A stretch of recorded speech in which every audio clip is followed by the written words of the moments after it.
Buongiorno da Padova, i furti in abitazione, insomma, reato veramente odioso. La questura di Padova insomma, ha assestato un colpo direi abbastanza duro. Adesso ci facciamo spiegare dal signor questore di Padova, Marco Dorisio, da dove siete partiti e come è andata a finire.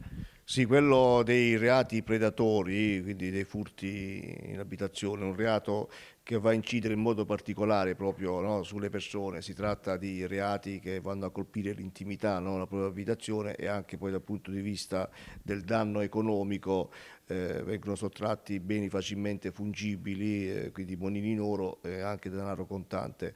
Nelle ultime 2 o 3 settimane questo fenomeno viene monitorato, abbiamo assistito un po' ad una ripresa di questi reati nella fascia, diciamo, tardo pomeriggio, prima serata, e proprio le unità investigative della squadra mobile avevano così attenzionato un'autovettura che più o meno in concomitanza con la commissione del furto c'era la presenza di quest'auto.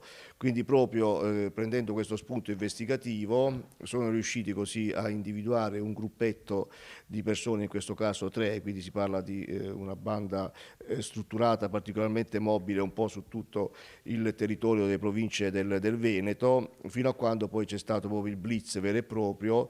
Avevamo prima nella tarda mattinata tentato un furto in provincia di Treviso, un altro poi consumato, e quindi i colleghi della mobile erano bloccati proprio mentre in provincia di Venezia stavano rientrando in quello che è un vero e proprio covo, una base, un appartamento affittato anche lì da poco tempo. Il blitz, quindi recuperata la refurtiva dei furti commessi nel Trevigiano, e poi su un argine di un canale diciamo tutto il necessario, il kit, quindi da lampeggianti blu anche a appunto sberigliatrici, seghe, scalpelli, tutti attrezzi appunto necessari per commettere l'effrazione e realizzare il furto. Si tratta. Diceva molto mobili perché parliamo di provincia di Treviso, Venezia, immagino anche Padova. Esatto, anche Padova, infatti stiamo adesso rivisitando investigativamente, abbiamo delle tracce dei furti in abitazione che probabilmente verranno